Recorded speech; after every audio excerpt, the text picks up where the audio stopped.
चलो बेटा हमने किया स्टार्ट। साउंड अपना टॉपिक चल रहा है, ये इसके टॉपिक्स हैं, कुछ हमने कवर अप कर लिया। 1 लेक्चर डन है, 1 लेक्चर आज का है। 2 लेक्चर में ऑलमोस्ट थ्योरी अपनी कंप्लीट हो जाएगी।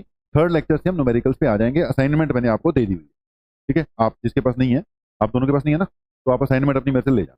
तो क्वेश्चन उसके जितने जितने टॉपिक कवर अप होते जाते हैं ना, धीरे धीरे करके हम क्वेश्चन उसके स्टार्ट करते रहते हैं। तो साउंड एक बार 5 मिनट में ओवरव्यू दे देता हूँ। भाई हम पढ़ रहे हैं वेव्स, चैप्टर का नाम क्या है? वेव्स है। इसको बेसिकली हमने सिलेबस के हिसाब से 2 पार्ट में बांट रखा है। फर्स्ट पार्ट में हमने ट्रांसवर्स वेव पढ़नी है, सेकंड पार्ट में हमने लॉन्गिट्यूडनल पढ़नी है। वेव्स मैकेनिकल भी होती हैं, इलेक्ट्रोमैग्नेटिक भी होती हैं। इलेक्ट्रोमैग्नेटिक वेव हम पढ़ ही नहीं रहे, वो +2 में पढ़ेंगे। तो वेव्स में हम अगर स्पेसिफाई करें तो हम किस पे चलेंगे? मैकेनिकल वेव्स पे। मैकेनिकल 2 टाइप की होती है, कौन सी? ट्रांसवर्स और एक लॉन्गिट्यूडनल। जब हम ट्रांसवर्स को स्टडी करने लगे तो ट्रांसवर्स में mainly waves produce in a string पढ़ते हैं हम, और जब हम लॉन्गिट्यूडनल पढ़ने लग जाए तो मेनली हम साउंड पढ़ते हैं। तो आपका जो बच्चे नए आए हैं उनके लिए 2 मिनट की बात है कि भाई चैप्टर तो सिलेबस में लिखा हुआ है वेव्स, राइट? हम वेव्स ही पढ़ रहे हैं। अब अगर वेव्स की बात करो तो ये 2 टाइप्स की होती हैं बेटा। One which are known as electromagnetic wave, one which are known as mechanical wave, right? Mechanical वो जिनको मीडियम चाहिए प्रोपेगेट करने के लिए। ईएम हमने अभी छेड़ी नहीं, +2 में छेड़ी जाएगी। पूरा टॉपिक है, चैप्टर ही है इलेक्ट्रोमैग्नेटिक वेव, अलग चैप्टर है। हम किस पे चलेंगे? मैकेनिकल पे। मैकेनिकल 2 टाइप की होती हैं, one which are termed as transverse, right, and another which are termed as the longitudinal wave. अब क्या होती है बाद में देखेंगे, बताया हुआ है सब कुछ। ट्रांसवर्स वेव में बेस्ट एग्जांपल जो होता है हमारा, that is wave produce in a string, ठीक है। ट्रांसवर्स का जो हमारा बेस्ट एग्जांपल है, वेव प्रोड्यूस इन स्ट्रिंग है। और जो लॉन्गिट्यूडनल है बेटा, उसका बेस्ट एग्जांपल हमारा क्या है? साउंड है। तो ओवरऑल हम इन्हें मोटे तौर पर हम यही कह देते हैं कि हमने क्या पढ़ना है कि वेव्स प्रोड्यूस इन स्ट्रिंग यानी ट्रांसवर्स, और साउंड वेव्स पढ़नी है। ये पूरा का पूरा टॉपिक अप टू PYQ तक हम कवर अप कर चुके हैं। थ्योरी, क्वेश्चन, टेस्ट, PYQ सब कवर अप कर लिया अभी पिछले कुछ दिनों में। इसको अभी हमने क्या किया है? स्टार्ट ही किया है। तो जो न्यू स्टूडेंट्स हैं उनके लिए बस ये पॉइंट बता रहा हूं कि हम थे कहां पर, ये बताने के लिए मैंने 5 मिनट लगाया। तो हम इस पूरे वेव चैप्टर में ये सिचुएशन है, और हम साउंड वेव्स अभी बस स्टार्ट किया है, राइट? 1 लेक्चर इसका हो गया, थ्योरी चली है। सेकंड लेक्चर में भी लगभग क्या चलेगी? थ्योरी चलेगी। बीच में जो एग्जाम्पल क्वेश्चन आते हैं वो तो चलो आ ही जाते होते हैं। हम जहां पर है वहीं से कंटिन्यू कराएंगे। जो फर्स्ट लेक्चर साउंड का मिस हो गया वो आपको रिकॉर्डेड मिलेगा, अपना लगाकर आना, क्योंकि परसों से जब क्वेश्चंस चलेंगे, कल या परसों से जब क्वेश्चंस पे आएंगे तो उसकी जरूरत हमें पढ़नी शुरू हो जाएगी। तो जिसका मिस है बेटा वो लगा लेना। आपने लगा लिया, फर्स्ट लेक्चर डन हो गया ना, ओके। जिसका रह गया वो लेक्चर लगा कर आना। तो बेटा वी आर डूइंग साउंड, है ना, साउंड वाला चैप्टर पढ़ रहे हैं। साउंड के कुछ पार्ट्स हो गए। अगर मैं रिवाइज कराऊं, फर्स्ट लेक्चर में हमने क्या क्या कवर अप कर दिया था? प्रोपेगेशन के बारे में बात कर ली, फ्रीक्वेंसी के बारे में बात कर ली, प्रेशर वेव, डिस्प्लेसमेंट वेव की बात हो गई, स्पीड की बात हो गई। हमने आज यहां से क्या करना है? स्टार्ट करना, इस जगह से स्टार्ट करना है। न्यू स्टूडेंट्स के लिए 2-4 बातें देखो मुझे करनी ही पड़ेंगी। तो वो 2 पॉइंट्स बता देता हूं। वैसे तो लेक्चर ही लगाना पड़ेगा बेटा सारा का सारा, बट 1-2 पॉइंट्स के बिना आपकी गाड़ी चलेगी नहीं। तो इसलिए वो पॉइंट जरूर मैं बता देता हूं कि पॉइंट ये है बेटा, जब आप पढ़ते हो वेव्स तो पहले पढ़ते हो वेव्स प्रोड्यूस इन स्ट्रिंग। हम डिस्प्लेसमेंट की इक्वेशन लगाते हैं, y = a sin ω t plus या माइनस kx, है ना, प्लस या माइनस kx। अगर बेटा किसी बच्चे ने, जैसे सिमरन नहीं आई है, तो अगर बेटा तेरे को वेव्स वाला चैप्टर याद है, उसकी इक्वेशन वगैरह याद है, तो दिक्कत नहीं आएगी। अगर उसमें भी प्रॉब्लम है तो तेरे को उसके भी लेक्चर लगवाने। अगर उसमें भी दिक्कत है, पहले साउंड का लेक्चर लगा ले, फिर सारी क्लैरिटी करने के लिए हमें पता लग जाएगा, आपको पता लग जाएगा कहां दिक्कत है, फिर वेव्स वाले भी लेक्चर लगवाने पड़ेंगे। ओके, तो अगर आप आ ही गए हो तो अगले आपके पास 15 दिन है ही है, जो भी 10, 12, 15 दिन है, तो उसका फायदा उठाने के लिए फिर सारा बढ़िया तरीके से कवर अप करो। लेक्चर लगाने की जरूरत पड़ती है तो लगाना। ओके जी, तो मैं कह रहा था वैसे स्ट्रिंग वाली वेव्स में डिस्प्लेसमेंट इक्वेशन ही चलती है। जो साउंड है, साउंड में जब साउंड बेटा प्रोपेगेट करता है ना, तो एयर में प्रेशर भी क्रिएट होता है। तो हमें प्रेशर की भी इक्वेशन लिखनी पड़ती है। तो 2 इक्वेशन चलती हैं जब वेव्स प्रोपेगेट करती हैं, साउंड वेव्स। तो एक तो उसकी डिस्प्लेसमेंट इक्वेशन है हमारे पास, S = S0 sin ω t minus kx, और प्रेशर के टर्म्स में क्या है? P = P0 cos ω t minus kx। मतलब जहां पर डिस्प्लेसमेंट बेटा मैक्सिमम है, वहां पे प्रेशर क्या होता है, मिनिमम होता है। जहां पे डिस्प्लेसमेंट मैक्स, जिनको जो कंटिन्यूटी में लगा रहे हैं उनको सब पता है, जो लेक्चर लगा के आ गया उसको भी सब पता है, जिसको नहीं पता उसको थोड़ी दिक्कत आएगी स्टार्टिंग में, but it will take time, flow बन जाएगा। ओके जी, मेन मुद्दा यह है कि हमें किसकी इक्वेशन देखनी पड़ती है, प्रेशर की भी इक्वेशन देखनी पड़ती है। प्रेशर, ये कौन सा प्रेशर है, द चेंज इन प्रेशर, असल में क्या है, चेंज इन प्रेशर। लेक्चर लगाओ तब सारी चीज क्लियर हुई। ओके, हम आगे बढ़ चलेंगे। एक तो इक्वेशन पता होनी चाहिए, दूसरा और भी कई चीजें हैं।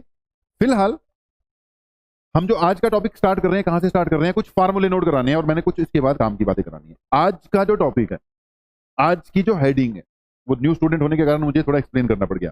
आज की जो हेडिंग है, सबसे हेडिंग डाल लो पहली, power and intensity of sound waves. आज की हेडिंग डालो, power and intensity of sound waves. Right है जी, कुछ फार्मूलाज नोट करने हैं आपने, करवाता हूं मैं एक एक करके करना। सबसे पहले बेटा किसका फार्मूला, ये डायरेक्ट आए हैं असल में, ये फार्मूले अभी फिलहाल कैसे आए हैं आपके पास, डायरेक्ट आए हैं, आपने डायरेक्ट ही नोट करने हैं। सबसे पहले पॉइंट ये है कि जब बेटा साउंड वेव्स प्रोपेगेट कर रही हैं, तो जब ये किसी चीज पे स्ट्राइक करेंगी तो प्रेशर वेव्स हैं। Any type of wave carry energy, तो साउंड वेव के पास भी क्या है, एनर्जी होगी। जब हर तरह की वेव के पास एनर्जी है, तो साउंड वेव के पास भी क्या है, एनर्जी है। जब ये किसी चीज पे स्ट्राइक करती हैं तो मतलब एनर्जी उस पर पड़ती है।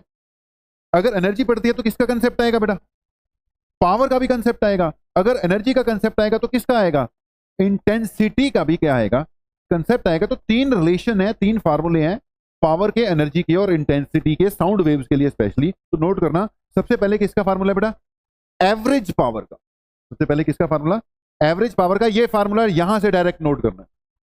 ओके, ये फार्मूला डायरेक्ट नोट करना है, ज्यादा चक्कर में नहीं पड़ना, जो मैं बोल रहा हूं उतना नोट करो। तो एवरेज पावर का क्या फार्मूला बना बेटा, half P A B omega square S naught का स्क्वायर। ठीक है, सिंबल्स है their usual meaning. P pressure amplitude है, ए एरिया है, बी क्या है, वेलोसिटी है, ओमेगा एंगुलर वेलोसिटी है, एस नोट क्या है, displacement amplitude. S naught is displacement amplitude. ठीक है जी वंश भाई, डिस्प्लेसमेंट एम्पलीट्यूड। अगली बात, ये मैक्सिमम पावर का फार्मूला है, ये नोट करना है आपने सीधा।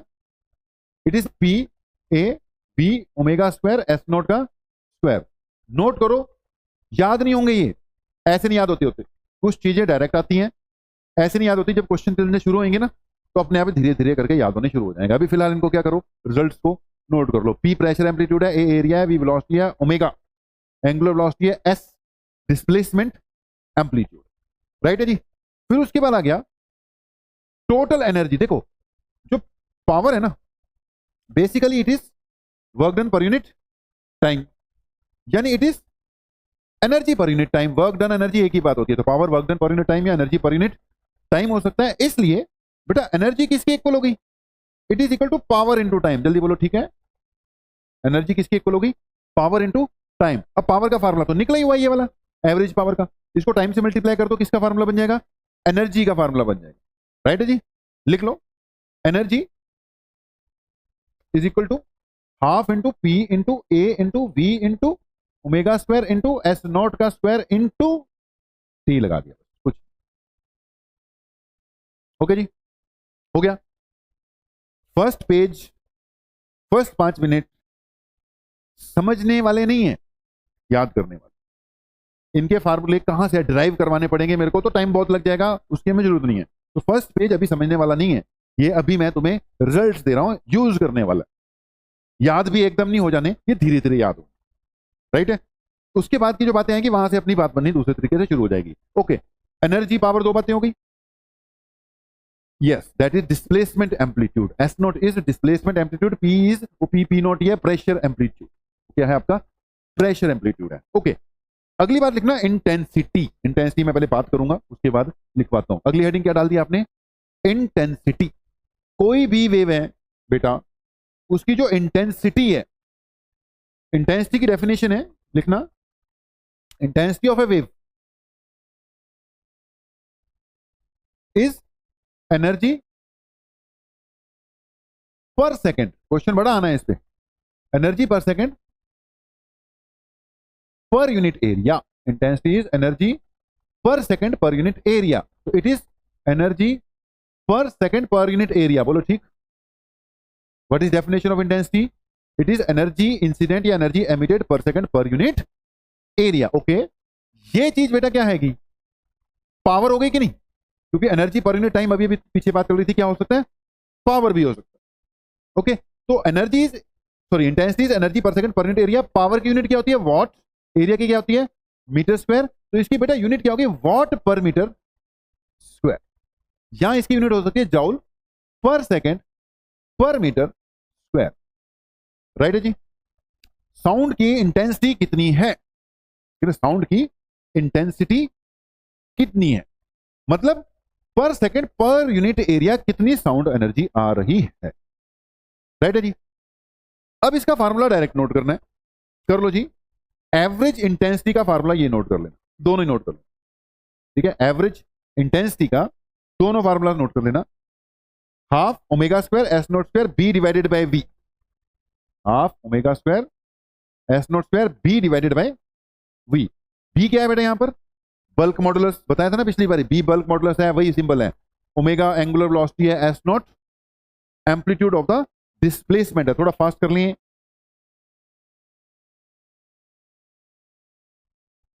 इंटेंसिटी का थर्ड फॉर्म भी नोट कर लेना, इंटेंसिटी का थर्ड फॉर्म भी नोट कर लेना, ये इंटेंसिटी के फार्मूले। तो वन इज नोट हो गए, हाँ वो भी इंटेंसिटी का, वो भी इंटेंसिटी। ये असल में एवरेज इंटेंसिटी है, सारी की सारी क्या है, ये average intensity.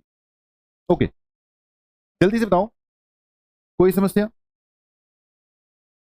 2 rho into V, 2 into rho into V. मैंने फिर से बोला, ये जो 5 मिनट का पार्ट है, इसमें समझ में लगना ये मुद्दा नहीं था। मुद्दा ये था कि इंटेंसिटी क्या होती है उसका फार्मूला नोट कर लो, पावर क्या होती है उसका फार्मूला नोट कर लो। ये डिराइव हो के आते हैं, डेरिवेशन हमने इतनी लंबी चौड़ी सारी नहीं करते रहे। ओके, जब इसका यूज करना शुरू करेंगे तब अपने आप ही फार्मूले याद होने शुरू हो जाएंगे। ओके, एक चीज तुमने और नोट करनी है, जैसे जैसे बता रहा हूं, पहले सुन लो। ये बड़े क्वेश्चन आते हैं कि अगर सोर्स बेटा पास है, मान लो स्पीकर यहां लगा हुआ है और आप उसके पास ही खड़े हो, तो आपको साउंड कम सुनाई देगा कि ज्यादा सुनाई देगा? स्पीकर बहुत पास है तो साउंड एकदम ज्यादा फील होगा। स्पीकर दूर है, मतलब सोर्स दूर है, स्पीकर का मतलब सोर्स, साउंड का सोर्स जो है वो कोई स्पीकर हो सकता है ना, स्पीकर कोई भी हो, चाहे मैं भी बोल रहा हूं तो मैं स्पीकर हूं, या जो लाउड स्पीकर भी हो सकता है। जितनी ज्यादा दूर है स्पीकर, उतनी ही साउंड की इंटेंसिटी कम फील होती है। जितना आप उसके पास जाते जाओगे उतनी साउंड की इंटेंसिटी क्या फील होगी, ज्यादा फील होगी। अगर मान लो दूर कहीं किसी के घर शादी वादी हो रही है, उनके यहाँ डीजे लगा हुआ है, दूर, घर दूर है, तो दूर से उसकी कम आवाज आ रही है, लेकिन अगर मान लो आप बाइक पे या कैसे भी उसके घर के पास जाते जाओगे, तो साउंड की इंटेंसिटी क्या होती जाएगी, बढ़ती जाएगी। तो भाई डिस्टेंस कम होगा तो इंटेंसिटी बढ़ती है, डिस्टेंस ज्यादा होगा तो इंटेंसिटी कम होती है। इसमें क्वेश्चन बड़ा आता है। तो यहां पे एक पॉइंट करना है बस याद, कि इंटेंसिटी जो है बेटा इनवर्सली प्रोपोर्शनल टू क्या है, आर का स्क्वायर है।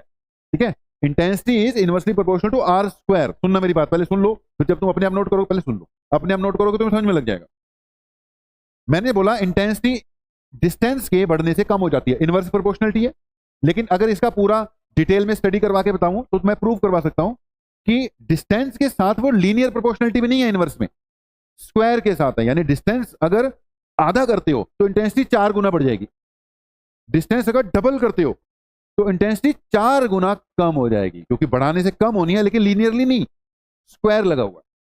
ओके, तो एक ये बात याद रखनी है। दूसरा, डिपेंड करता है सोर्स कैसा है। सोर्स दो तरह के होते हैं बेटा, एक होता है लाइन सोर्स, एक होता है पॉइंट सोर्स। कैसे सोर्स, लाइन सोर्स, और एक कैसा होता है पॉइंट सोर्स। लाइन सोर्स मतलब मान लो आपने ये स्पीकर्स का ना पूरा कॉलम लगा रखा है, ऐसे स्पीकर ही स्पीकर है, समझ रहे हो, वर्टिकल। ये एक तरह का लाइन सोर्स हो गया। कैसा सोर्स माना जाएगा, ये लाइन सोर्स।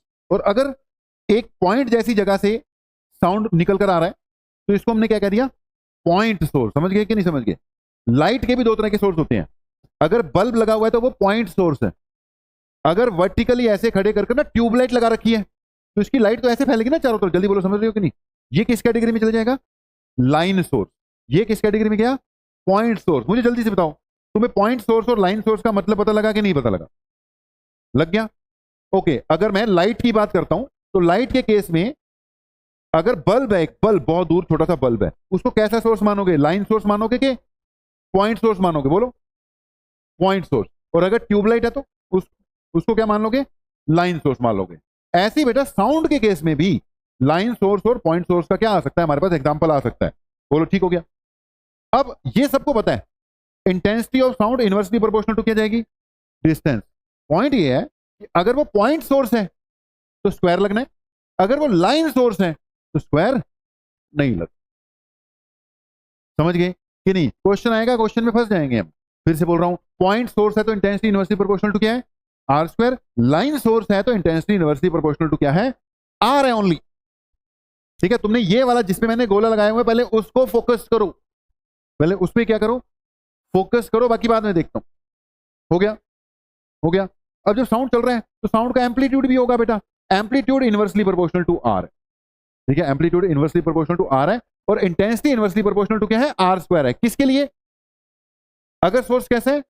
पॉइंट सोर्स है। जल्दी बोलो, जल्दी जल्दी जल्दी, समझ गए? और अगर लाइन सोर्स है तो intensity inversely proportional to R है और एम्पलीट्यूड किसके प्रोपोर्शनल आ जाएगा? रूट आर के इक्वल आ जाएगा। बोलो ठीक है, कंफ्यूज तो नहीं किया मैंने? इतना नोट कर लो, बाकी जो लिखा हुआ है उसकी जरूरत नहीं है। इसको रिवाइज करवा रहा हूं, सुनना जी। दो बातें मैंने बोली, एक क्या बोली? एम्पलीट्यूड यानी कि एस नॉट, दूसरा क्या बोला? इंटेंसिटी यानी कि आई। बोलो ठीक है? ठीक है, इंटेंसिटी अगर पॉइंट सोर्स है तो किसके प्रोपोर्शनल है?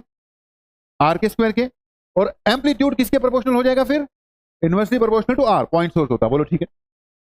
अगर ये लाइन सोर्स होता तो इंटेंसिटी किसके प्रोपोर्शनल है बेटा? आर के। और एम्पलीट्यूड किसके प्रोपोर्शनल है? रूट आर के। बोलो ठीक ठीक ठीक ठीक ठीक। ये याद रखना, क्वेश्चन चाहेगा काम होगा। ओके ओके, अभी तक ये छोटी मोटी बात थी, अब मोटी मोटी बात आनी है, मतलब बड़े बड़े से टॉपिक आने आगे। नेक्स्ट हेडिंग जो आपकी आएगी, इंटेंसिटी वाली बात खत्म करने के बाद क्वेश्चन बाद में देखेंगे, अभी समय नहीं है। कौन सा बोला बेटा? दिस वन, जल्दी करो। हो गया? ओके, अब अगली बार बेटा क्वेश्चन इकट्ठे करवाऊंगा। अब कुछ टॉपिक है, लाउडनेस ऑफ साउंड, राइट? फिर आएगा इंटरफेरेंस ऑफ साउंड, फिर आएगा रिफ्लेक्शन ऑफ साउंड। तीन टॉपिक है, देखते हैं कितना हम आज कवर अप कराते हैं, कोशिश करेंगे कि सारा कवर अप कराते हैं। सुनना जी मेरी बात ध्यान से, जब हम वेव्स को पढ़ रहे हैं ना, तो हमारे पास यार वेव्स को पढ़ते वक्त उसके कैरेक्टरिस्टिक्स है। उसके कैरेक्टरिस्टिक्स में एक क्या है? उसका कैरेक्टरिस्टिक फ्रीक्वेंसी, और एक अभी अभी पढ़ा उसका कैरेक्टरिस्टिक क्या है? Intensity, right?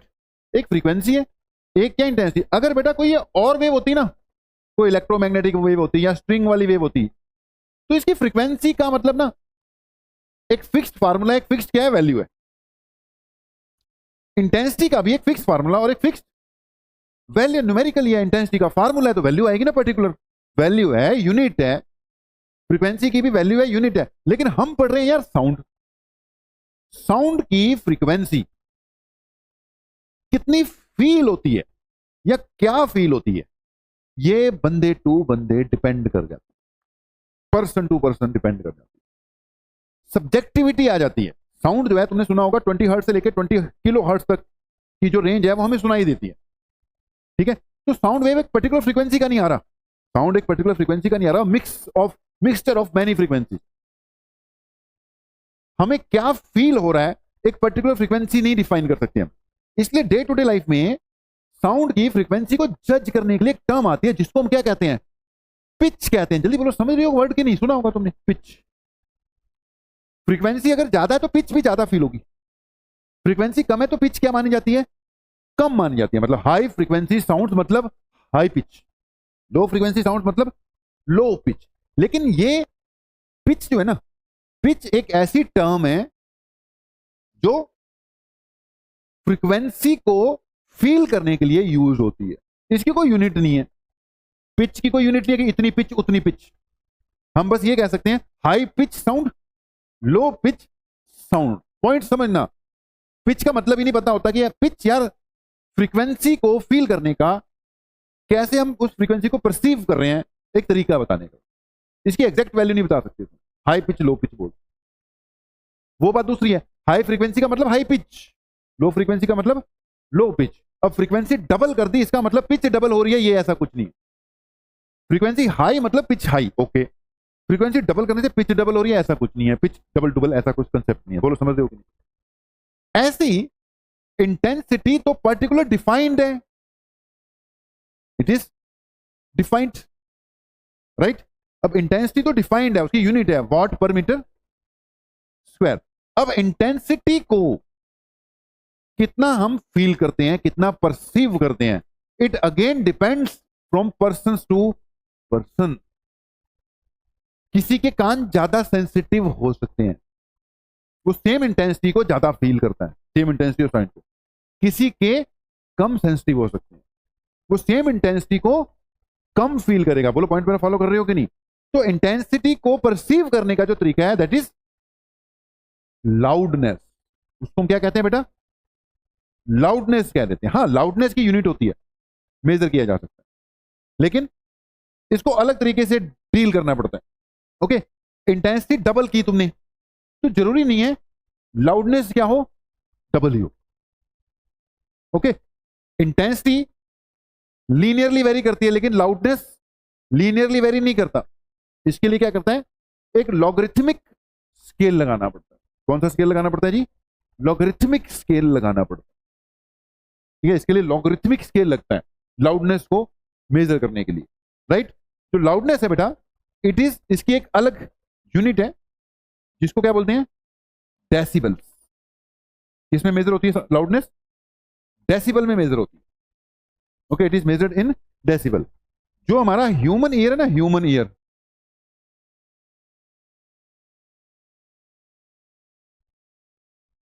उसकी जो थ्रेशोल्ड है दैट इज 10⁻12 वॉट पर मीटर स्क्वायर। ह्यूमन ईयर की थ्रेशोल्ड कितनी है? 10⁻12 इंटेंसिटी है ये, ठीक है। इंटेंसिटी की यूनिट डालिए वॉट, 10⁻12 वॉट पर मीटर स्क्वायर। इससे कम इंटेंसिटी का साउंड एक एवरेज नॉर्मल ह्यूमन बीइंग को सुनाई नहीं देता, ठीक है, याद रखना। इस तो कट इंटेंसिटी का साउंड ऑब्जर्व नहीं होना, प्रोड्यूस हो रहा है लेकिन फील ही नहीं होगा। हो सकता है किसी के साउंड कान इतने ज्यादा सेंसिटिव वो फील कर ले, लेकिन वो एक्सेप्शन वाली बात होगी। वैसे ये लोएस्ट इंटेंसिटी है जो हम कर सकते हैं। इसको लॉगरिथमिक स्केल में कन्वर्ट करो तो ये क्या बनेगा? 1 डेसिबल बनेगा। क्या बनेगा बेटा? 1 डेसिबल। लाउडनेस, जो मिनिमम लाउडनेस है हम मतलब सुन सकते हैं, दैट इज 1 डेसिबल। ओके, इसका एक स्केल होता है, न्यूमेरिकल आएंगे, न्यूमेरिकल में करवाऊंगा मैं। अभी बस बताना था कि लाउडनेस का कंसेप्ट क्या होता है। जब आएंगे न्यूमेरिकल्स में इसके बारे में बताएंगे आपको। ओके जी, ये जो लाउडनेस है उसके लिए लॉगरिथमिक स्केल यूज होता है। डेसिबल इसकी क्या है? यूनिट है। फॉर्मूला चलो एक न्यूमेरिकल आ ही रहा है, मैंने बोलता न्यूमेरिकल आएगा तभी कराऊंगा। लिख ही लो कि it is 10 log I by I। किसमें मेजर करना है इसको? डेसिबल्स में मेजर करना, ठीक है। किसमें जी? डेसिबल में इसको क्या करना है हमने? मेजर करना है। तो फार्मूला क्या हो गया? 10 log I divided by I note. I note क्या है बेटा? ये होगी आपकी थ्रेशोल्ड इंटेंसिटी, और I क्या हो गई? Given intensity. I नोट क्या होगी? Threshold intensity. I क्या होगी? Given intensity. वहां से जो बीटा है, बीटा क्या हुआ? It is the loudness. Beta क्या हो गया बेटा? लाउडनेस, ठीक है। बीटा क्या आ गया जी आपका? लाउडनेस। बोलो समझ गए? क्लियर है? ओके, ये फार्मूला नोट कर लो। एक साथ में क्या आ जाएगा? नोट हो गया था? फार्मूला नोट हो गया। एक क्वेश्चन कर लेते हैं। एक क्वेश्चन किया हमने, कहता intensity is increase by factor of 20। Intensity कितनी बढ़ाई है? 20 टाइम्स बढ़ा दी है।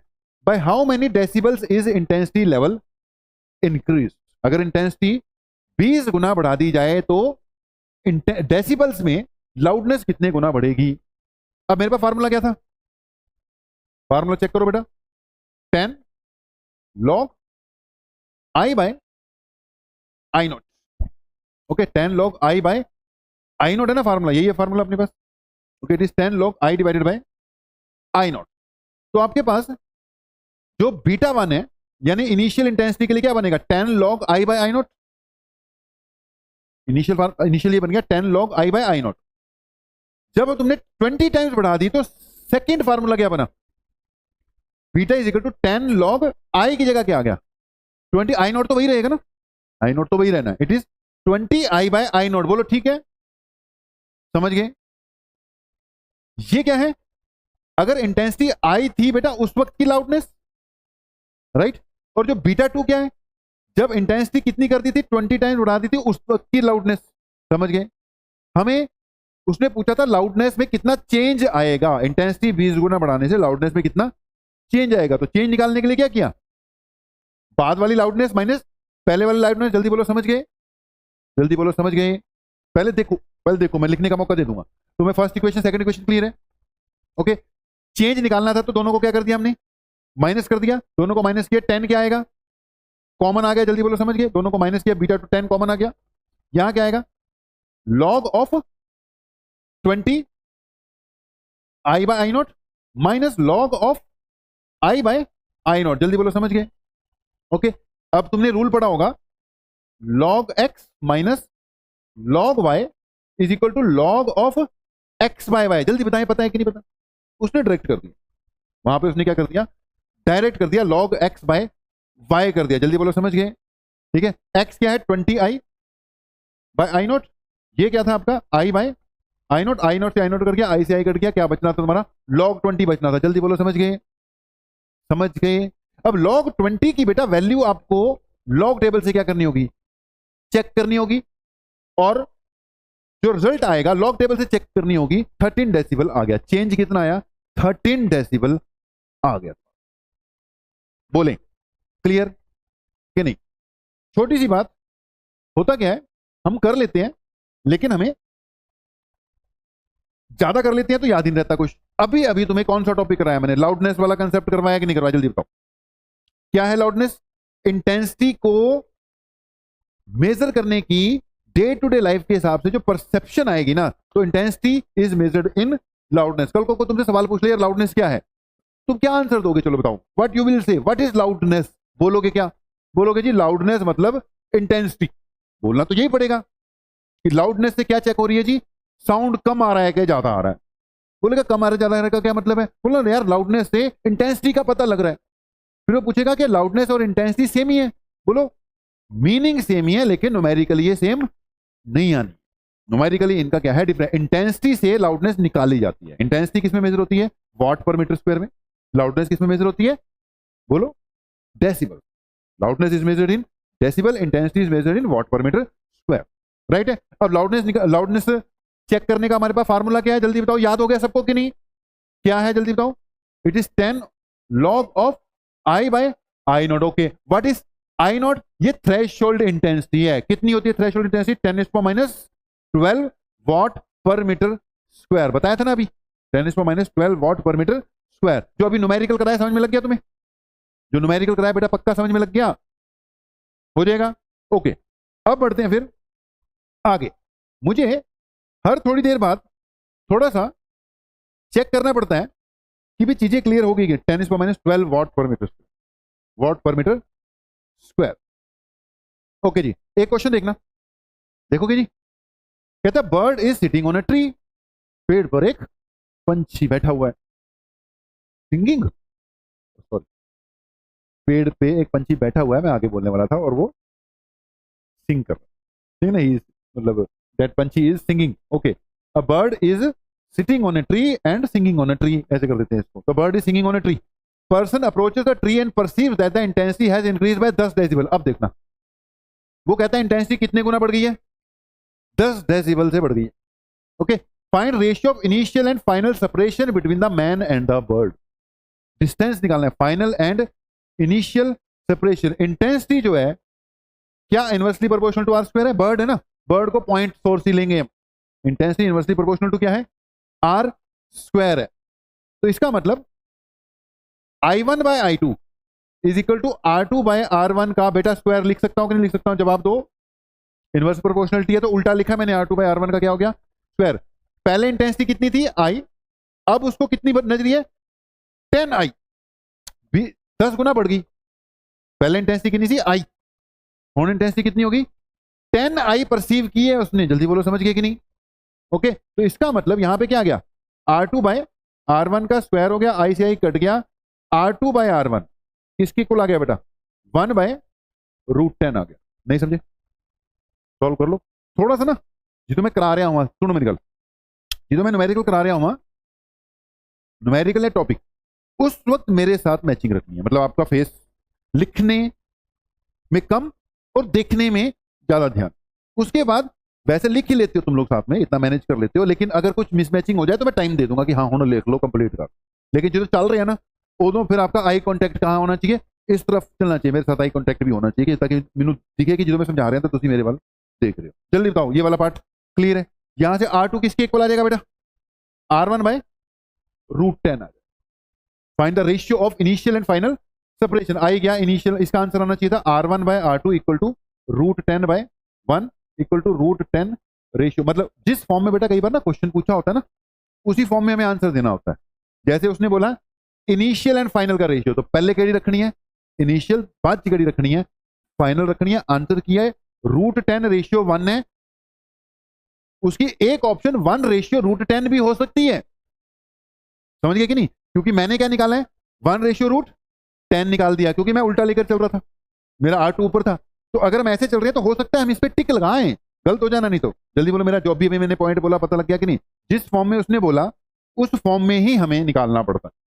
आगे बढ़ चलें, हो जाएगा क्वेश्चन। तो ये थे बेटा एक आध क्या हो गया, एग्जाम्पल आ गया। क्या आ गया इसका आंसर? R1/R2 √10 रेशियो 1 अपना क्या आ गया, आंसर आ गया। चलो जी, छोटी सी बात कराई मैंने, छोटी छोटी बात मिलकर ही बड़ी बात बनती है। पहले बात तो ये समझ, जो पिछले वाले पेज पे इंटेंसिटीज के फार्मूले चल रहे थे वो अभी तुमने सिर्फ नोट किए, तुम्हें भूल गए, सब नहीं याद ना। वो कैसे याद रहेंगे? जब तक वर्किंग नहीं चलेगी तब तक याद नहीं रहेगी।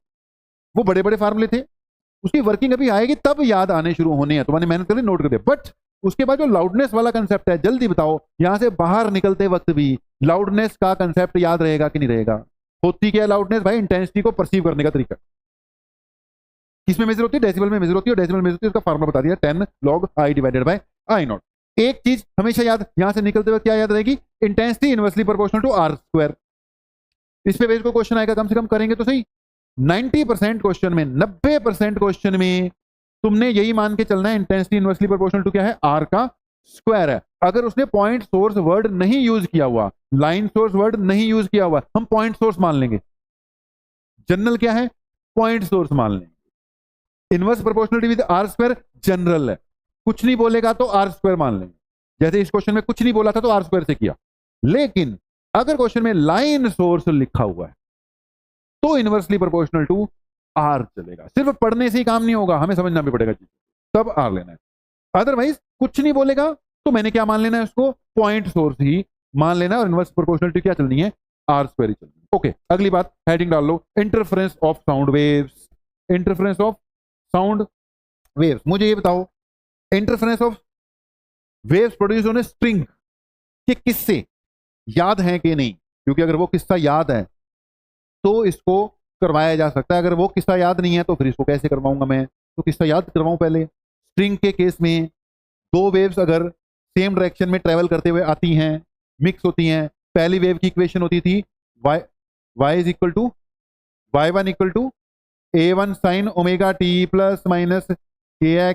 दूसरी की इक्वेशन होती थी a2 sine omega T minus kx ही ले लो, ठीक है? दोनों में क्या ले रहा हूं? माइनस kx ही ले रहा हूं। सेम डायरेक्शन में प्रोपेगेट कर रही है, मिक्स हो जाती है, तो क्या हो जाता है जी? इनका इंटरफ्रेंस हो जाता है। इंटरफ्रेंस होता है तो मिलकर एक नई वेव बन जाती है, a sine omega T minus kx plus theta आ जाता होता है। ये a क्या है बेटा? किसका? रिजल्टेंट वेव का एम्पलीट्यूड। बेटा दो वेव जो मिक्स हो जाती है, दो वेव जो मिक्स हो जाती है, बहुत कुछ होता है। एक इंटरफेरेंस होता है, दूसरा स्टेशनरी वेव प्रोड्यूस होती है, तीसरा बीट्स प्रोड्यूस होती है। तीन बातें हमने करनी है। फिर से सुनो, टू वेव्स अगर मिक्स हो जाएं तो क्या क्या हो सकता है? Number 1, interference. इंटरफेरेंस कब होगा? जब दोनों सेम डायरेक्शन में प्रोपेगेट कर रही हैं और मिक्स हो जाती है, एम्पलीट्यूड अलग अलग थे। ओके, चाहे वो स्ट्रिंग में प्रोड्यूस होने वाली वेव हो, चाहे वो साउंड वेव हो, दोनों में इंटरफेरेंस होना, रिजल्ट दोनों के क्या रहने हैं? सेम ही रहने। स्ट्रिंग में मैंने करा दिया है, वहीं से अब निकालूंगा। अगर ऑपोजिट डायरेक्शन में वेव जाते हुए मिक्स हो जाए तो क्या प्रोड्यूस होंगी? स्टेशनरी वेव्स प्रोड्यूस होंगी। वो स्ट्रिंग वाली तुमने पढ़ ली, साउंड वाली पढ़नी है, ठीक है जी? सेम ही डायरेक्शन में जाते हुए अलग अलग फ्रीक्वेंसी की दो वेव्स मिक्स हो जाएंगी तो बीट्स प्रोड्यूस होती हैं। बीट्स सिर्फ साउंड में पढ़ना है। तो इंटरफेरेंस दोनों में पढ़ा, स्ट्रिंग में भी पढ़ना था, पढ़ लिया, साउंड में भी पढ़ने जा रहे हैं, समझ गए। स्टेशनरी वेव स्ट्रिंग में पढ़ लिया, साउंड में पढ़ेंगे। बीट्स स्ट्रिंग में नहीं पढ़ा था, सिर्फ किस में पढ़ेंगे, साउंड में। आउटलाइन क्लियर होनी चाहिए चैप्टर की कि चल क्या रहा है, क्या चल रहा है, साउंड। छोटी मोटी बातें कर ली, इंटेंसिटी ये, फ्रीक्वेंसी फ्रीक्वेंसी। अब आगे बढ़ रहे हैं, तीन मोटी मोटी बातें आनी है। पहला, सेम डायरेक्शन में जाते हुए साउंड वेव मिक्स होंगी तो क्या होता है, इंटरफेरेंस हो जाता है। ऑपोजिट डायरेक्शन में जाती होंगी तो क्या प्रोड्यूस हो जाएंगी, स्टेशनरी वेव प्रोड्यूस हो जाएगी। सेम डायरेक्शन में डिफरेंट फ्रीक्वेंसी से जाके मिक्स होते हुए निकलेंगी तो फिर बीट्स प्रोड्यूस होंगी। तीन बड़े टॉपिक साउंड वेव्स में हमारे पास हैं। कौन कौन सा, इंटरफेरेंस, स्टेशनरी वेव्स और बीट। जमकर करने हैं, क्वेश्चन भी करने हैं, जेई लेवल तक जाकर पहुंचना है हमने जल्दी। ओके जी, बस इतना है। मैं धीरे चला रहा हूं, बहुत धीरे इसलिए चला रहा हूं, पता तो चले ना चल क्या रहा है। तो मैं पुरानी बात याद करा रहा हूं। साउंड वेव में दो डिस्प्लेसमेंट इक्वेशन थी, ये नई वेव बन गई, ये उसका एम्पलीट्यूड है। रिजल्टेंट वेव का एम्पलीट्यूड निकालने का फार्मूला होता था मेरे पास under root a1 square plus a2 square plus 2a1 a2 cos phi. याद आ गया सिमरन, याद आ गया? नहीं आया, कोई बात नहीं, नहीं आया कोई बात नहीं। जिन्होंने अभी अभी लगाए हैं अपने से लेक्चर्स उनको तो क्लियर है, तेरे को लेक्चर्स लगवाऊंगा मैं, ठीक है। मुझे ना वर्कआउट करना होता है कल्ले कल्ले बच्चे पर। अब इस वक्त आप हो तो आप पे अगले 1 वीक आप पे वर्कआउट करो। हम पूरे के चक्कर में नहीं पड़ेंगे, जो करंट इस वक्त चल रहा है वहां से स्टार्टिंग लेंगे, ठीक है। तो 1 to 1 वर्कआउट करके सबको मैं ले आऊंगा लाइन पे। तो अभी 1 हफ्ते तक तेरे पे वर्कआउट चलेगा, मैं देखूंगा क्या है क्या नहीं है, पुराना कैसा किया हुआ है, एक्सेट्रा एक्सेट्रा। अभी फिलहाल ये फार्मूला बता, कुछ आइडिया है इसका? वेक्टर्स का तो है, वो तो है ही है। ये amplitude of the resultant wave है। जब इंटरफेरेंस होता है तो जब वेव मिक्स होती है, हाँ बिल्कुल सही बोला, वो वेक्टर से उठा रखा है, दो वेक्टर को ऐड करो तो भी ये रिजल्ट आता था। लेकिन वहां पे थीटा उनके बीच का एंगल होता था, यहां पे फाई क्या है बेटा, दोनों वेव्स के बीच का phase difference. It is phase difference between the two waves. तो ये यहां पे याद करो, इंटेंसिटी का फार्मूला क्या बनाता था मैं, I1 plus I2 plus 2 root I1 I2 cos phi. याद है? यहां पर फिर बेटा एक किसका कंसेप्ट आता था, मैक्सिमा एंड मिनिमा का कंसेप्ट, याद रखा करो। मैक्सिमा एंड मिनिमा का कंसेप्ट आता था। पॉइंट ये है, मैं पहले स्ट्रिंग वाली बात कर रहा हूं। मैक्सिमा के लिए जो फेस डिफरेंस है वो कितना होना चाहिए, 2n पाई, और मिनिमा के लिए जो फेस डिफरेंस है वो कितना होना चाहिए, 2n माइनस 1 पाई। ठीक है जी। पाथ डिफरेंस कितना होना चाहिए, n लैम्डा, और इधर पाथ डिफरेंस कितना होना चाहिए, 2n माइनस 1 लैम्डा बाय 2 आता। ठीक है, मैक्सिमा के लिए n लैम्डा, मतलब ये पाथ डिफरेंस और फेज। सिमरन घबराना मत फिर, ठीक है, घबराना मत। नहीं समझ में लगेगा तो कोई बात नहीं, मैं आगे पीछे टाइम निकाल के भी करवा दूंगा, क्योंकि अभी टॉपिक तो उससे इंटर रिलेटेड ही है, ऐसे ही करना पड़ेगा हमें, क्योंकि क्वेश्चन आने ना बेटा। तो अभी नोट कर लेना, ये मैक्सिमा की कंडीशन है, ये किसकी कंडीशन है, मिनिमा की कंडीशन। ठीक है, it is condition for maxima and minima. फार्मूले नोट कर ले अभी, ये मैक्सिमा की कंडीशन है, ये मिनिमा। मैक्सिमा मतलब होता क्या है, जब दो वेव्स बेटा मिक्स होती हैं तो कहीं कहीं पर ये पॉजिटिव पे पॉजिटिव मिक्स हो रही होती है, इंटेंसिटी बढ़ जाती है, जहां बढ़ रही होती है उसको मैक्सिमा कहते हैं। कहीं कहीं पर एक का पॉजिटिव चल रहा होगा और दूसरी का नेगेटिव चल रहा होगा, वहां पे जो रिजल्टेंट वेव बनेगी उसकी इंटेंसिटी कम हो जाती है, उसको हम मिनिमा बोलते हैं। जब इंटरफेरेंस पढ़ोगे तो ये मैक्सिमा मिनिमा तो आना ही आना है। ठीक है जी, मैक्सिमा ये लिखा हुआ है तुम लोगों ने, बाकियों ने भाई, ये मैक्सिमा। मैंने साउंड का तो भी बताना है, मैं पहले पुरानी बात पे लेकर जा रहा हूं, वहां से याद करवा के फिर साउंड पे लेके आऊंगा तुम्हें। तो अगर मैं स्ट्रिंग्स की बात करूं तो तुम्हारे पास स्ट्रिंग्स में पहला फार्मूला किसका बनाया मैंने, एम्पलीट्यूड का, क्या था, a1 square plus a2 square plus 2 root I1 I2 cos phi. समझे? नहीं, मिक्स कर दिया मैंने, खिचड़ी बना दी, खिचड़ी। a1 square plus a2 square plus 2 a1 a2 cos phi, right है। और अगर मैं इंटेंसिटी के टर्म्स में बनाऊं तो क्या फार्मूला था, I1 plus I2 plus 2 root I1 I2 cos phi. समझ गए समझ गए समझ गए। तीसरा, मैक्स के लिए क्या कंडीशन है, जल्दी बोलो, फेस डिफरेंस कितना हो, 2n पाई, और पाथ डिफरेंस कितना हो, एन लैम्डा। ओके, मिनिमा के लिए क्या कंडीशन है, जल्दी बोलो। फेज डिफरेंस कितना हो, 2n माइनस 1 पाई, और x कितना हो, 2n minus 1 lambda by 2। Okay, एक और याद रख लो, ए मैक्स अपॉन ए मिनिमम का कभी कभी रेशियो पूछ लेता है, तो वो आएगा a1 plus a2 divided by a1 minus a2 का होल स्क्वायर। क्वेश्चन किए थे हमने इस पे। ओके, और कभी कभी आई मैक्स a1 a2, ये कैपिटल मैंने यूज कर रखे हैं, तो तुम भी क्या यूज कर लो, कैपिटल यूज कर लो, a1 plus a2 a1 minus a2 का whole square. I max over बेटा आई मिनिमम का रेशियो पूछ लेता है कभी कभी, तो ये क्या लगाना है, root i1 plus root i2 divided by root i1 minus root i2 का होल स्क्वायर। नोट करो, बाकी जितने बच्चे हैं उनको तो याद आना चाहिए, किए हुए हैं, इस पे बेस्ड क्वेश्चन भी कर रखे हैं हमने। ओके, नोट करो नोट करो नोट करो, कोई बात नहीं, सबको आएगा याद, नवे पुराने सबको आ जाएगा, टेंशन नहीं।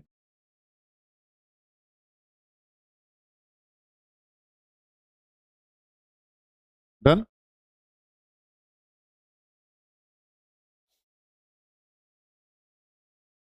हो गया।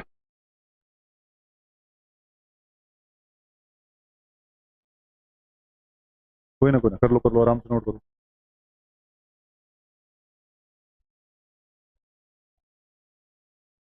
हो गया, अब ध्यान से सुनना, अब हम पढ़ रहे हैं बेटा साउंड। साउंड में भी वही कहानी चलनी है, ठीक। लेकिन साउंड में ना दो इक्वेशंस यूज कर रहे हैं हम, प्रेशर की भी और डिस्प्लेसमेंट की भी। ज्यादा किसकी यूज करनी है हमने, प्रेशर की यूज करनी है बेटा, ज्यादा इक्वेशन किसकी यूज करनी है हमने, प्रेशर की। एक बात समझ लो, साउंड वेव जब प्रोपेगेट कर रही है ना, अपने दिमाग में बात डाल लो, साउंड वेव पढ़ रहे हो तो सिर्फ डिस्प्लेसमेंट इक्वेशन से काम नहीं चलना, प्रेशर इक्वेशन भी चाहिए होगी। जब तक तुम अदर वेव्स पढ़ते हो तो एक इक्वेशन चल रही है, y is equal to A sine omega T minus K X, A sine omega T minus K X, ये डिस्प्लेसमेंट है, ये उसकी मैक्सिमम, यही चल रही है बेटा। साउंड में जब साउंड प्रोपेगेट कर रहा है तो ये कंप्रेशन है, रेयर फ्रैक्शन बन रही है, पास आएगा तो क्या बन गई कंप्रेशन, दूर जाएगा तो क्या बन गई रेयर फ्रैक्शन। तो डिस्प्लेसमेंट भी हो रही है, बट प्रेशर में भी क्या आ रहे हैं, चेंजेस आ रहे हैं। जब बनती है कंप्रेशन, समझो बात को, जब क्या बनती है कंप्रेशन, उस वक्त डिस्प्लेसमेंट मिनिमम है, प्रेशर क्या है मैक्सिमम है। जब बनती है रेयर फ्रैक्शन, उस वक्त डिस्प्लेसमेंट मैक्सिमम है, प्रेशर क्या है मिनिमम। एक बात तो याद रख लो भाई, जिदों डिस्प्लेसमेंट का मैक्सिमम आना है वो तो प्रेशर का की आना है मिनिमम, जिदों डिस्प्लेसमेंट का मिनिमम आना है वो तो प्रेशर का की आना है मैक्सिमम। डिस्प्लेसमेंट के टर्म्स में हमें पता है सारी कहानी, प्रेशर के टर्म्स में अगर मैं ये बोलूं कि दो इक्वेशन है मेरे पास प्रेशर की, P is equal to P naught 1 sine omega T minus K X, और P is equal to P naught 2 sine of omega T minus K X. ठीक है, ये P डैश है, ये दोनों मिक्स होंगी तो फिर क्या होगा, इंटरफेरेंस होगा। इंटरफेरेंस होगा तो नई इक्वेशन बन जाएगी, नई इक्वेशन बनेगी तो नई इक्वेशन का भी कुछ ना कुछ क्या होगा, एम्पलीट्यूड होगा। ये किसका एम्पलीट्यूड है, पहली का, ये किसका दूसरे का, कौन सा एम्पलीट्यूड है ये, प्रेशर एम्पलीट्यूड। कौन सा एम्पलीट्यूड है बेटा, प्रेशर एम्पलीट्यूड। प्रेशर एम्पलीट्यूड का वही formula, P naught square plus sorry P naught 1 square plus P naught 2 square plus 2 P naught 1 P naught 2 cos of pi, P naught 1 square P naught 2 square 2 P naught 1 P naught 2 cos of pi. Pi क्या बेटा इनके बीच में, phase difference. पाई इन दोनों के बीच में क्या था, phase difference. नहीं समझ में लगा के लग गया, पाई इनके बीच का क्या हो गया, फेस डिफरेंस हो गया। अगेन मैक्सिमा के लिए कंडीशन होगी वही, मिनिमा के लिए सेम कंडीशन चलेगी, मैक्सिमा की भी वही कंडीशन चलेगी, मिनिमा की भी क्या चलेगी, सेम ही कंडीशन चलेगी। अब वहां लिख दिया 2n पाई, मैक्सिमा के लिए 2n माइनस 1 पाई, मिनिमा के लिए सेम ही चलना है। जल्दी बताओ किया जा सकता है कि नहीं, दोबारा लिखाने की जरूरत नहीं है, मैंने वही बता दिया। मैक्सिमा मिनिमा की क्या चलेंगी, सेम कंडीशन लिख लो। चलो मैक्सिमा के लिए फाई किसके इक्वल होना चाहिए बेटा, 2n पाई, और x किसके इक्वल होना चाहिए, n lambda. What is phi बेटा, बोलो, it is phase, what is x, path difference. Phase difference और पाथ डिफरेंस के बीच का फर्क तो पता है ना, one is phase difference, another is path difference. ऐसे मिनिमा के लिए क्या है बेटा, pi should be equal to 2n minus 1 pi, और x should be equal to बोलो 2n minus 1 lambda by 2। It is path difference, it is phase difference. Intensity निकालनी होगी, वैसी निकालनी है, क्वेश्चन आएंगे हमें करनी पड़ेंगे। बोलें आगे बढ़े, कोई प्रॉब्लम, कोई समस्या, ठीक जा रहे हैं। सेकंड टॉपिक था तो कुछ डिफिकल्टीज इसमें आनी थी। फर्स्ट ज्यादा बेसिक था, फ्रीक्वेंसी वगैरह ये सब चीजें चल रही थी। सेकंड में तो फिर सारी काम की चीजें निकल निकल के आएंगी ना। तीसरे चौथे से तो क्वेश्चन होने शुरू हो जाएंगे हमारे पास, इसमें तो फिर डाउट आने शुरू हो जाएंगे। तो डिफिकल्टीज से नहीं डरना, वो तो आनी ही आनी है। ओके, ये क्या है क्वेश्चन है, क्वेश्चन में बाद में कराऊंगा इकट्ठे। मैं किस पे जा रहा हूँ, रिफ्लेक्शन ऑफ साउंड वेव वाला टॉपिक कंप्लीट करा दूं, क्वेश्चन का भी टाइम नहीं है, इकट्ठे कराऊं। रिफ्लेक्शन ऑफ साउंड वेव, डालो जी heading, reflection of sound wave. चल गई। जैसे स्ट्रिंग्स की रिफ्लेक्शन होती है, जैसे साउंड वेव की भी होगी। स्ट्रिंग्स की रिफ्लेक्शन में, स्ट्रिंग में जो वेव प्रोड्यूस होती है ट्रांसफर वेव, उसमें तुम्हें बता रखा है रिफ्लेक्शन जब होती है तो वन में भी रिजिड बाउंड्री, अनदर में भी सॉफ्ट बाउंड्री। पता है, एक रिजिड बाउंड्री होती है, एक सॉफ्ट बाउंड्री होती है। अगर स्ट्रिंग वाले केस मेरे को याद करवाओ, फिर मैं पूछ आगे बात बाद में करूंगा। ये कौन सी बाउंड्री है, रिजिड। ओके, यहां से एक वेव आती है और रिफ्लेक्ट हो जाती है रिजिड बाउंड्री से। रिजिड बाउंड्री से रिफ्लेक्ट होने पर फ्रीक्वेंसी में चेंज आएगा नहीं, फ्रीक्वेंसी कभी चेंज होती ही नहीं है, चाहे रिफ्लेक्शन और रिफ्रैक्शन।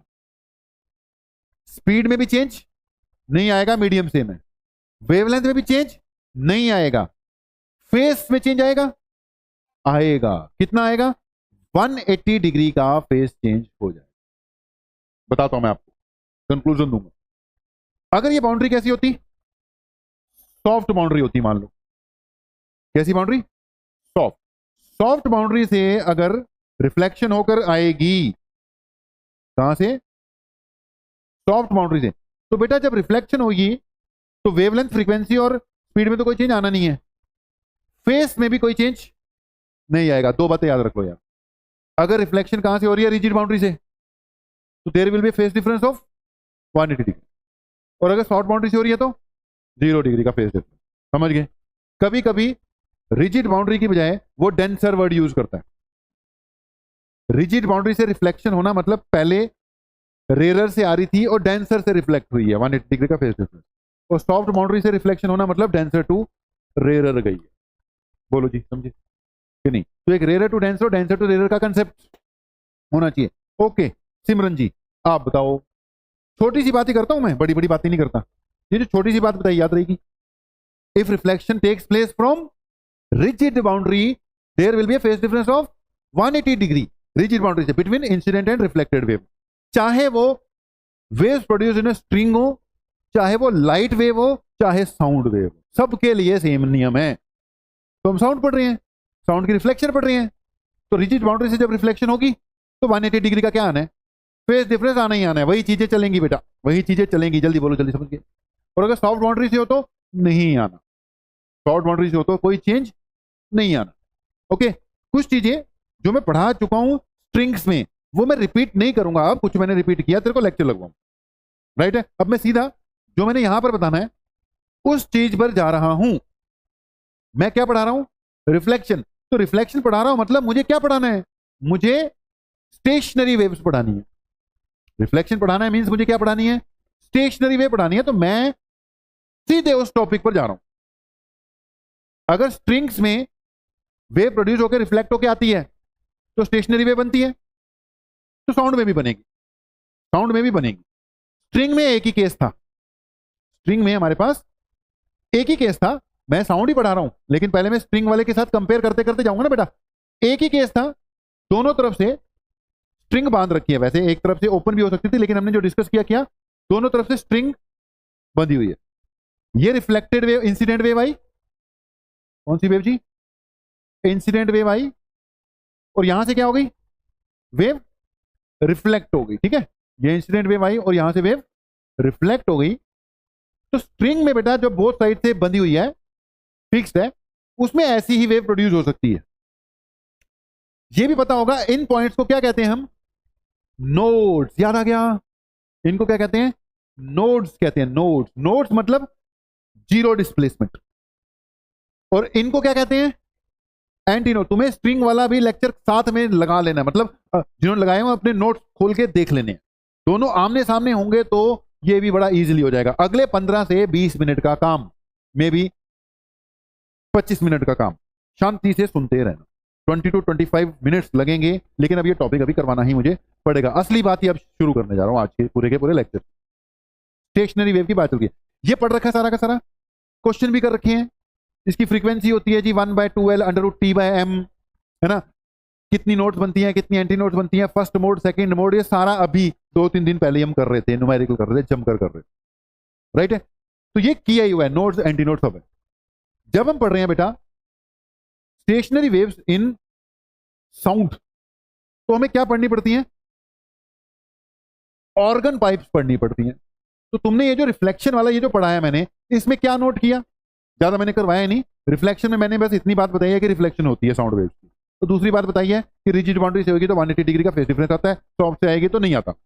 तीसरी बात बताई है कि साउंड वेव रिफ्लेक्ट होके क्योंकि सेम ही मीडियम में आती है तो स्टेशनरी वेव बन सकती है। यही कंक्लूजन निकला, और तो कुछ नहीं लिखवाया। तो वो तुमने अपने हिसाब से नोट कर लिया, अपने हिसाब से माइंड में या कॉपी में नोट कर लिया कि रिफ्लेक्शन में चल क्या रहा है, क्या चल रहा है। पहले तो बताया भी फेस डिफरेंस कब आएगा, दूसरा बताया साउंड वाली रिफ्लेक्शन पढ़ रहे हैं तो स्टेशनरी वेव बनेगी। स्टेशनरी वेव पढ़ाने लगा था तो मैंने स्ट्रिंग वाली तुम्हारे सामने पहले रखी ताकि कंपेयर करवा, समझ लो ना कैसे चला रहा हूं चीज को।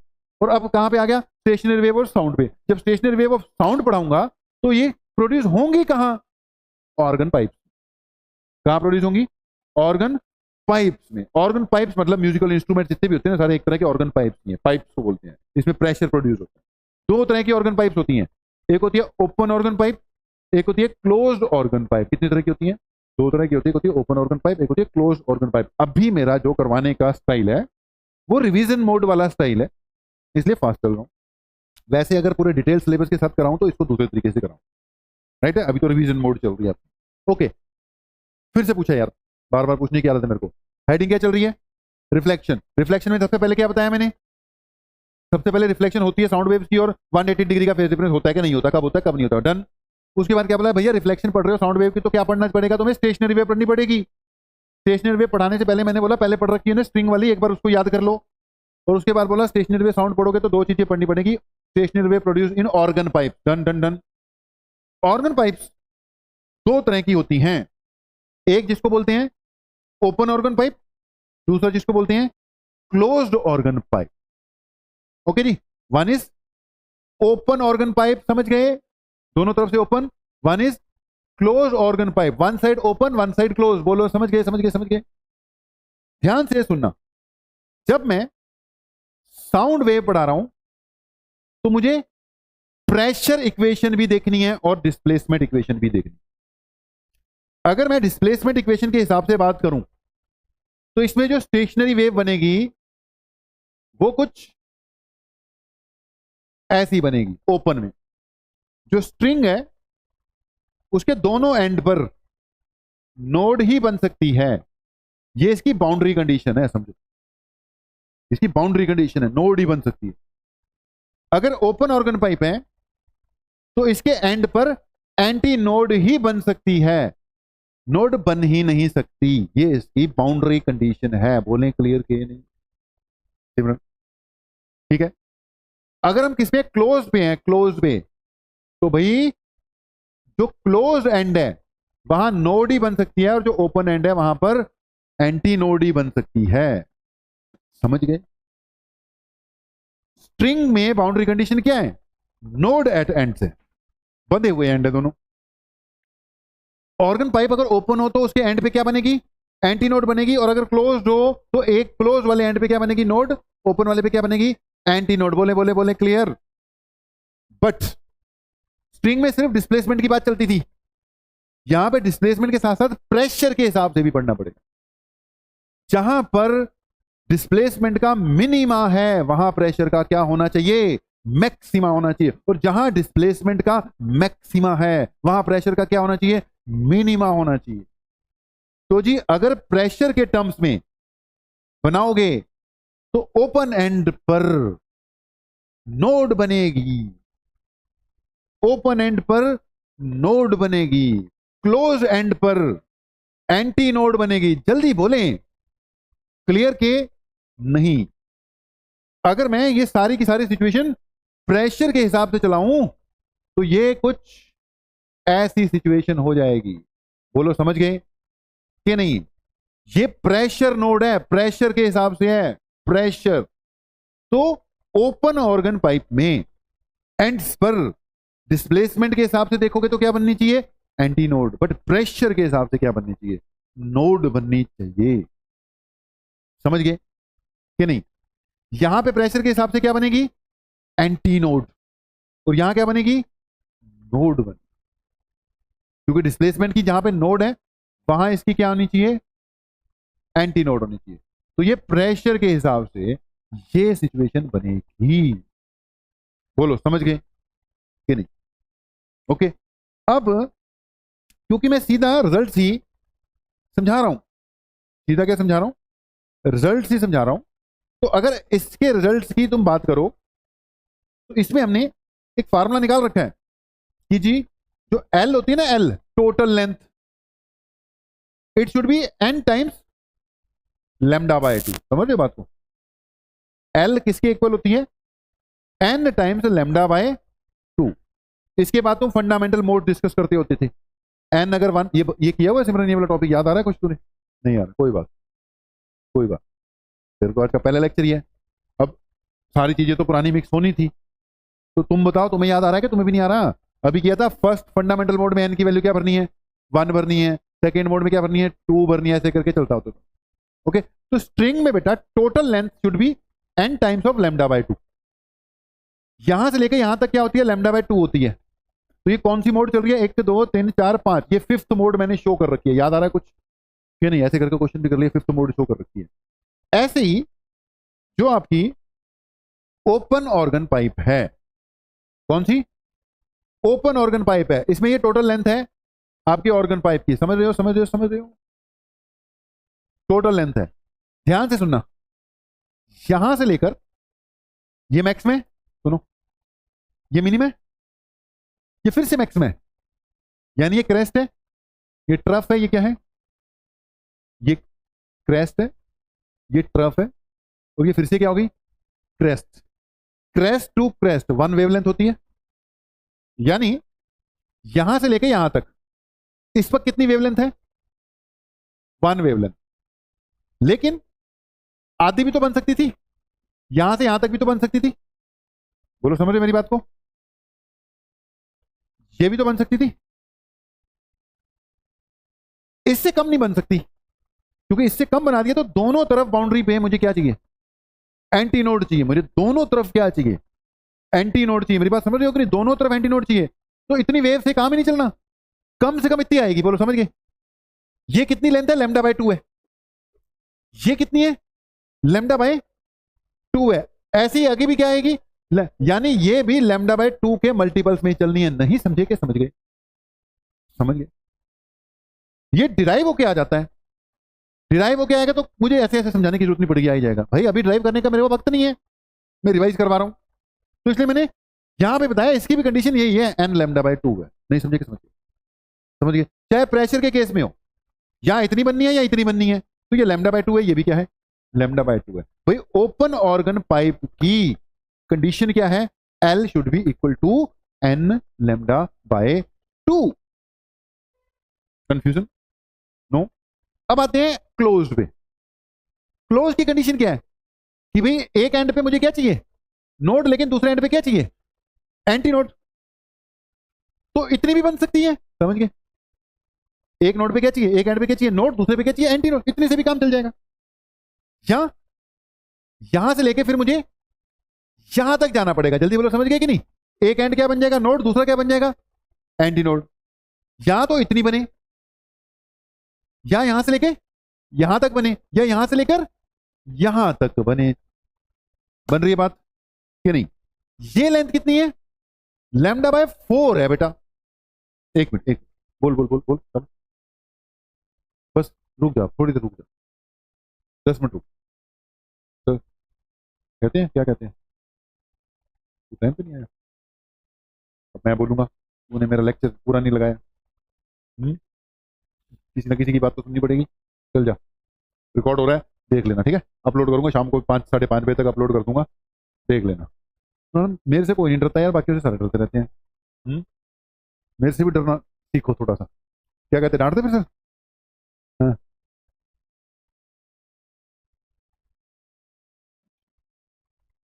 रुक जा, कोई बात नहीं बेटा, कल से मैं भी डरा के रखूंगा। कल से मैं भी डराता हूँ तुम लोगों को कि टाइम से नहीं आए, ये है, मेरे तो दांत निकाल के तुम लोग काम चल जाता तुम्हारा। ठीक है सर, मैं ऐसे ही जोर लगा रहा हूँ यहाँ पर। ओके, वापिस आते हैं। जितनी बात बोली क्लियर है? ये दिखना शुरू हो गया बेटा। Node to node lambda by 2 होता है, तो node to antinode lambda by 4 हो गया, ठीक है। अब ये क्या है, antinode to antinode, ये लैम्डा बाय 4 आगे और हो गया, ठीक है जी। तो नोड टू नोड यहां तक लैम्डा बाय 4 है, ये भी क्या है, लैम्डा बाय 4 है, ये भी क्या है। समझो मेरी बात को, समझना। या तो इतनी वेव बनेगी या फिर सीधा इतनी बनेगी। बोलो समझो मेरी बात को कि नहीं? यहां तक तो बन नहीं सकती ना, ये यहां से लेके यहां तक लैम्डा बाय 4 है, ये भी लैम्डा बाय 4 है, ये भी लैम्डा बाय 4 है। बोलो बोलो, ठीक है भैया। या तो वो हटा दे, या तो देखो इतनी बननी है, या इतनी बनेगी, या फिर यहां से लेके यहां तक बनेगी ना। बोलो क्लियर है कि नहीं? ये भी क्या है, लैम्डा बाय 4 है, ये भी कितनी है, तो या तो बेटा यहां से लेके यहां तक बननी है लैम्डा बाय 4। बोलो समझ गए? या यहां से लेके कहां तक जाएगी, यहां तक, ये कितनी है, 3 लैम्डा बाय 4। समझ गए? या यहां से लेके यहां तक से नहीं काम बनना, यहां तक चाहिए, ये कितनी है, 5 लैम्डा बाय 4। समझ गए कि समझ? जैसे यहां पे तो क्या आना था, लैम्डा बाय 2, 2 लैम्डा बाय 2, 3 वो 1 2 3 चलेगा, लेकिन यहां 1 2 3 नहीं चलना, ऑड चलना। तो यहां पे जो लेंथ है ना, वो बनेगी 2n -1 लैम्डा बाय 4। ये इसकी कंडीशन है। बोले क्लियर के नहीं? एन कहां से स्टार्ट करेंगे हम? इसको प्लस कर देते हैं, 0 से स्टार्ट करेंगे। 0 का मतलब फंडामेंटल फ्रीक्वेंसी, 0 का मतलब क्या हो गया, फंडामेंटल फ्रीक्वेंसी। या माइनस कर दो तो 1 से स्टार्ट कर देंगे। जल्दी बताओ, ऊपर से चले गया कि बन गई बात? बन गई बात। चलो फिर बात बनाते हैं। फिर अगर मैं कहां पर हूं, स्ट्रिंग वाले केस में, स्ट्रिंग की लेंथ और वेवलेंथ के बीच में क्या रिलेशन निकल कर आ रही है, L should be N lambda by 2। बोलो क्लियर? अगर मैं किस पे हूं, ओपन ऑर्गन पाइप में, तो उसमें लेंथ की वेवलेंथ के साथ क्या रिलेशन निकल कर आई, सेम एन लैम्डा बाय 2। समझ गए? और अगर मैं कहां पर हूं, क्लोज्ड ऑर्गन पाइप में, तो उसमें लेंथ की क्या रिलेशन निकल के आएगी, 2n। बोलो क्या था, 2n -1 लैम्डा बाय 4। बोले क्लियर? ओके। यहां पर अपने पास फ्रीक्वेंसी जो होती है, फ्रीक्वेंसी फ्रीक्वेंसी होती है velocity divided by wavelength. Velocity divided by wavelength. Velocity की जगह v आ गया, वेवलेंथ की जगह क्या आएगा, 2l by n। 2l by n। तो फ्रीक्वेंसी का फार्मूला क्या बन गया, n into we bye 2l। जल्दी बताओ, समझ गए? जो स्ट्रिंग है बेटा, उसमें वेलोसिटी का फार्मूला होता है √t बाय m। तो ये फ्रीक्वेंसी का फार्मूला बना हुआ था, हमने किया हुआ, ठीक है। √t divided by m। t tension in the string है, m मास पर लेंथ है। अगर मैं n1 पुट करता हूं तो फंडामेंटल फ्रीक्वेंसी होगी फर्स्ट।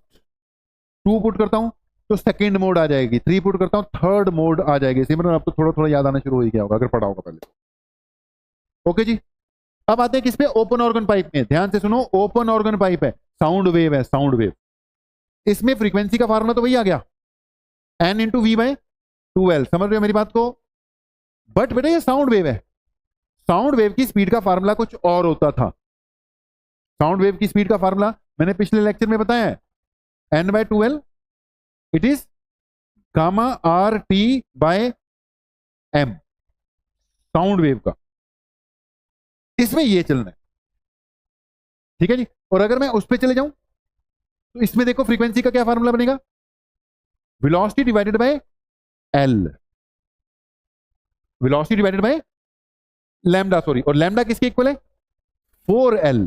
और यहां क्या आ जाएगा, 2n -1। तो इसमें फ्रीक्वेंसी का फार्मूला क्या आ गया, 2n minus 1 divided by 4l under root gamma R T by M. देखो बात तो बढ़ती चले जा रही है, जितना पढ़ो उतना सही पढ़ो, याद रखो, ज्यादा के चक्कर में पढ़ने की जरूरत नहीं है, जितना पढ़ लो उतना सही पढ़ो, तो यूज कर लो। अगर जितना पढ़ा हुआ उसी का यूज कर लिया तो बात बन गई। ज्यादा पढ़ते रहो उसका कोई बेनिफिट नहीं मिलने वाला। बोलो जी, चीजें क्लियर हुई? कुछ ना कुछ चीजें क्लियर हुई? फॉर्मूले याद हो जाएंगे कि मुश्किल लगने शुरू हो गए?